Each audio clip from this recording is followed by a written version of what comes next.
If I had only known what I'm about to show you today, I would have gotten my master's of photography a lot sooner, because pools of shadow will change everything in your photography. And if you've been following my recent master photography tips like drop color and like why blues are ruining our photos, you know that simple things are absolute game changers. If you've been to one of my Shadow Hackers workshops, I'll put a link in the comments so you can check it out. Shadows are what let us see the nuance and the highlights of the photo. So when we think shadows first, like the painters did, everything changes. Look at this photo though. Here's a street photo. It's a little plain. It's one of those scenarios where you're out walking around and you think, hey, this is really cool. This feels neat. I'm feeling something here. And then you take the photo and you get it on the screen, or maybe you post it to your page or something, and it kind of falls flat.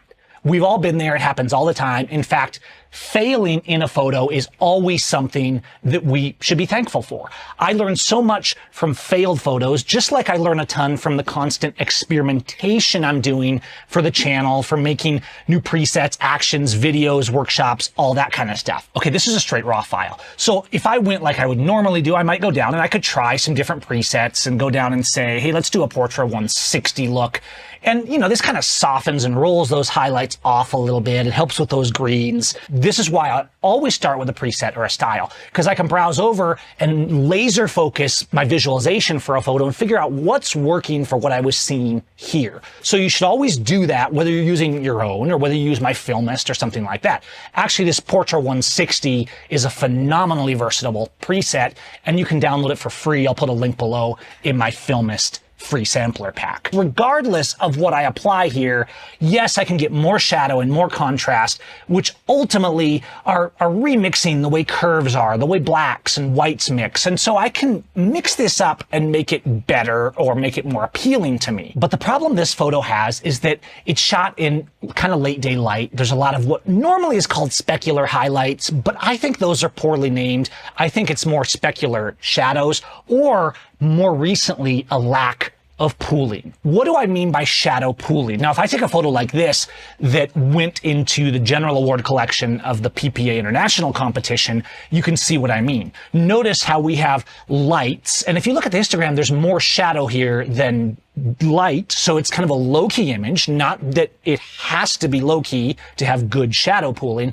because all images need good shadow, whether they're high-key or low-key. So I could push up shadows in this more, but by having these pools of shadow, it leads the eye to where I want it to go. Now, you might say blocks of shadow, but I say pools because they're not rectangular. It's like these smooth gradients, these wisps, these brushed in areas of shadow. The problem you're experiencing when you do like these midday images is not even always that the sun is so harsh. Sometimes you even have part overcast like this. And so I could say, hey, let's do like a Velvia look, right? And let's turn the exposure down a little bit. And let's work a little bit with the whites and the blacks. And I can actually improve it a little bit, because what I'm doing is I'm kind of concentrating those areas of shadow and highlight. But there's still kind of this specularness going on. We don't have these big sweeping pools of shadow that are leading the eye to one focal point.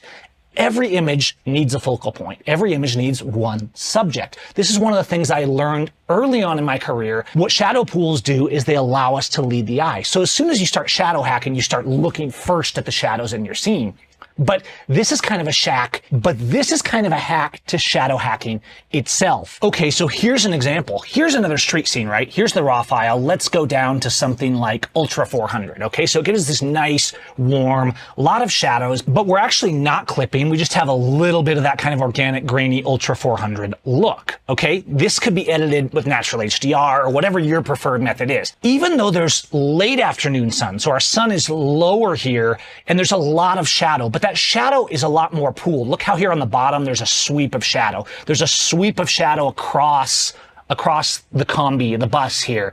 There's a shadow in the trees with little bits of highlights coming through, but we have distinct shadow pooling. And that makes all the difference. What's happening in your photos where maybe you had a great feeling there, but it didn't work, is usually that your pooling is wrong. Your shadow is wrong. Okay, now we're doing all this shadow pooling, but actually you can do highlight pooling as well. So our emphasis is on shadow because that leads our eye, lets us frame our subject and focus on the subject. But remember, you can pool highlights as well. If you look at this, we have this very backlit kind of hallway down the stairs look. It's not a traditional traditionally lit portrait, but I'm going for a black and white on this. So I'm actually going to go to Silver 5 and go straight to Portrait Crush because I know that that's going to work well. Notice how the window and the background disappeared. Now, for some of you, this might actually be too much, but you don't have to use this preset.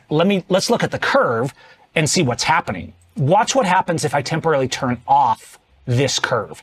This curve is pushing up the highlight. What's actually happening is we're pushing the highlights up right to the point where the shadows on the wall behind the model meet the shadows coming from the window. See this? You push it up to a point where the zone in that pushes right up to about zone 8 and it just disappears the background. Now, this is an example of highlight pooling, but it's working on the same principle, right? So we're actually doing the same in shadows here. We're dropping down and blocking the shadows a little more to give us the right amount of drama and contrast, because these whites are not pushed, they're not clipped, they're not super intense. They're feel really contrasty because of the deep blacks going all the way down to zone 1 and zone 0, and they're creating a contrast. But the pools are distinct. We have a strong pool, in this case, a very kind of high-key, contrasty black and white image.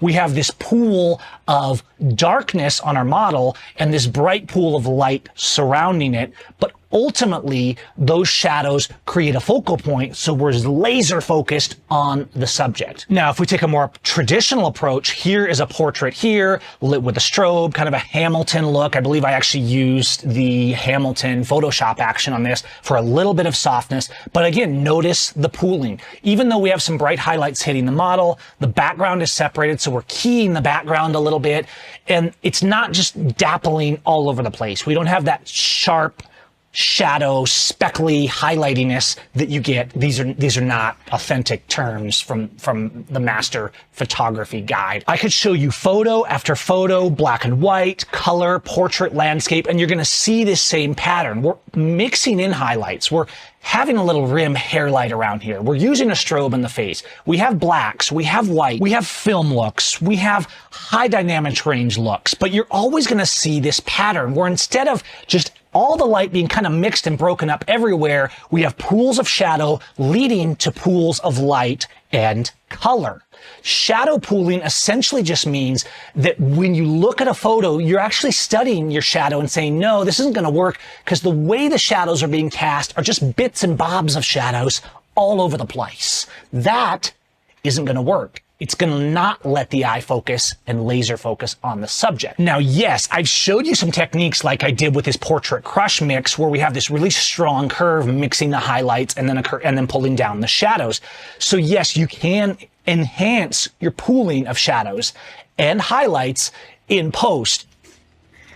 But try to remember that, like in the film days, even though now we can shoot and we can edit and we have post-production and presets and actions and all these great things, great pooling of shadow starts here in the camera. It starts with you looking, it starts with you seeing and feeling your scene and creating photos that have feeling. Then when you go to edit them, you can nuance that with contrast and curves and blacks and whites, presets, actions, softness, bloom, all this kind of stuff that we talk about in the editing videos here on the channel. It starts here in the visualization. It starts here with feeling in your images. It starts here in camera. And if you start looking for pools of shadow that beautifully feather off into midtones and highlights, you will magically transform your photos, just like when you use things like drop color and other master tips we've discussed here on the channel. I hope you guys are finding this series of videos useful. Please hit that like, subscribe, bell icon, all that stuff. And if you want to check out any of the things I was using today, I'll put links in the comments. I, of course, appreciate your support,